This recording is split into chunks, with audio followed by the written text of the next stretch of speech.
Pupuntahan pa natin ang isa nating kababayan.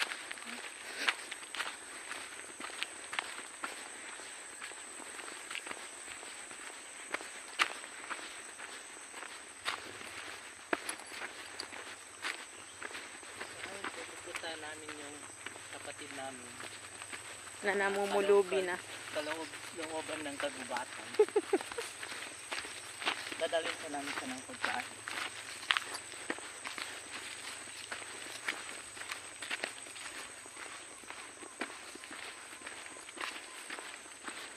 Ano guys, mahirap talaga dito kasi walang signal, walang kuryente.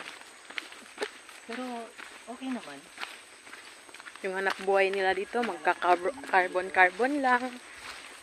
Dancing around the tree.